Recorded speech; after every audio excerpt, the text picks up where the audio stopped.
시편 19편 12절에서 14절까지 함께 읽습니다. 시작. 자기 허물을 능히 깨달을 자 누구리요? 나를 숨은 허물에서 벗어나게 하소서. 또 주의 종에게 고의로 죄를 짓지 말게 하사 그 죄가 나를 주장하지 못하게 하소서. 그리하면 내가 정직하여 큰 죄가에서 벗어나겠나이다. 나의 반석이시여 나의 구속자이신 여호와여, 내 입의 말과 마음의 묵상이 주님 앞에 연락되기를 원하나이다. 아멘. 연락된다. 기쁘게 받으신다는 것이죠. 기쁘게 드려진다. 기쁘게 드려진다. 하나님께서 기쁘게 받으신다. 기뻐하신다. 무엇을? 우리 입의 말과 마음의 묵상.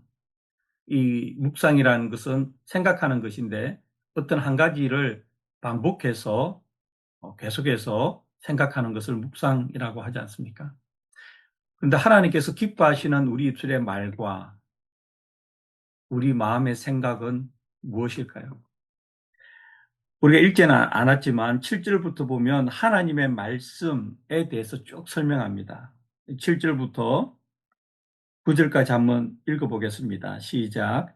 여호와의 율법은 완전하여 영혼을 소성시키며 여호와의 증거는 확실하여 우둔한 자를 지혜롭게 하며 여호와의 교훈은 정직하여 마음을 기쁘게 하고 여호와의 계명은 순결하여 눈을 밝게 하시도다. 여호와를 경외하는 도는 정결하여 영원까지 이르고 여호와의 법도 진실하여 다 의로우니, 이렇게 돼 있죠. 하나님의 말씀입니다. 그러니까 우리 입술의 말과 마음의 생각이 하나님의 말씀을 품고 있으면 제일 좋은 상태죠. 그런데 이렇게 할 수 있는 사람이 몇이나 있겠습니까? 우리는 많이 부족하잖아요. 그래서 곧잘 하나님의 말씀이 아니라 그냥 우리의 생각, 우리의 마음, 우리가 하고 싶은 그 말이 나오니까 문제가 되는 것이죠. 근데 하나님의 말씀은 10절에 보시면 곧 많은 순금보다 더 사모할 것이며 꿀과 송이꿀보다 더 달도다. 그러니까 할 수 있는 방법은 14절처럼 내 입의 말과 마음의 묵상이 주님 앞에 연락되기를 원하는 마음이 실현되기 위해서는 결국에는 하나님의 말씀을 자주 많이 읽는 방법밖에 없습니다. 시편에 읽어보면 읊조린다는 표현이 굉장히 많이 나오잖아요. 생각보다 많이 나옵니다. 작은 소리로 읊조린다. 하나님의 말씀, 하나님의 성경에서 계시된 하나님의 뜻을 작은 소리로 읊조리다 보면 우리 입술의 말과 마음의 묵상이 주께서 기뻐하시는 것으로 된다. 이렇게 이해하겠습니다. 오늘도 우리가 참 많은 일 가운데 있고 바쁘게 살아가는데요. 그러니까 성경은 틈틈이 보는 게 제일 좋은 것 같습니다. 물론 시간에 여유가 있고 그러면 많이 볼수록 좋죠. 집중해서 30분을 보든 1시간을 보든 그보다 더 많이 보면 정말 좋은데요. 우리 현실의 삶은 대부분 그렇지 못한 것 아닐까 싶습니다. 그래서 자주 일하시다가 아니면 뭐 하다가 잠깐 쉴 때 성경을 읽거나 듣거나 해서 그 중에 일부를 작은 소리로 읊조리는 것. 그것이 내 입의 말과 마음의 묵상이 주께 연락되기를 원한다는 이 성경의 말씀, 시편의 말씀이 우리 삶으로 들어올 수 있는 가장 좋은 방법이 아닐까 생각합니다. 성경 말씀을 그렇게 해야 된 이유가 이렇게 돼 있죠. 11절에 보시면 또 주의 종이 이것으로 경고를 받고 이것을 지킴으로 상이 크니이다. 죄 짓지 않기 위해서. 하나님의 뜻에서 벗어나지 않기 위해서.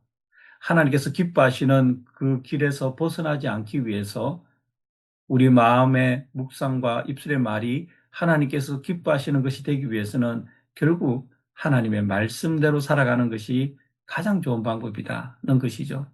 내 생각대로 살아가는 것 아니라는 것쯤은 이제 우리가 다 알잖아요. 어떻게 살아야 되느냐? 하나님의 말씀을 자주 읽고, 그러면 하나님의 말씀은 앞에서 쭉 읽었잖아요.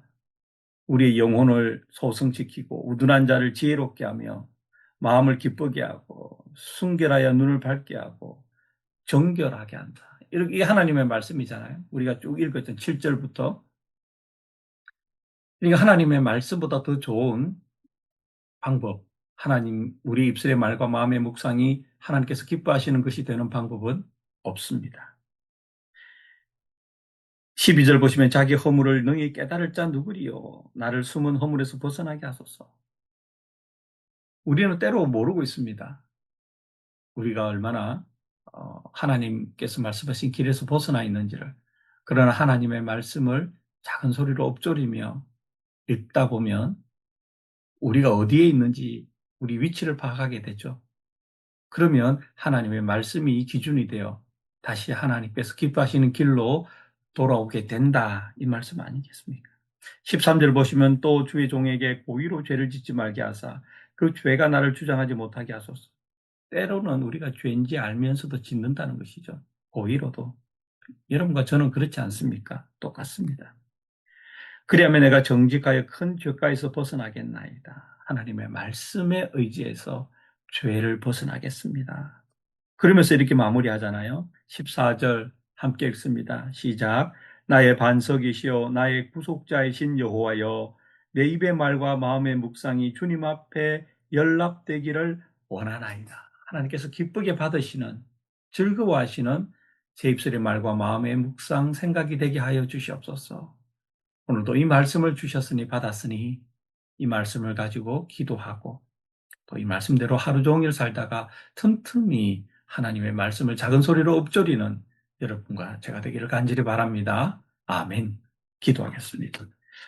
거룩하신 하나님, 우리는 하나님을 믿고 예수님을 믿는다고 하지만 종종 말씀대로 살아가지 않고 내 생각대로 살아갈 때가 많이 있습니다.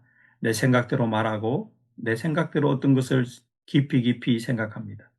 하나님 아버지, 그 결과는 죄에서 벗어날 수 없다는 것 알고 있으니 오늘 말씀을 붙들고 하나님의 말씀 속으로 들어가게 하옵소서.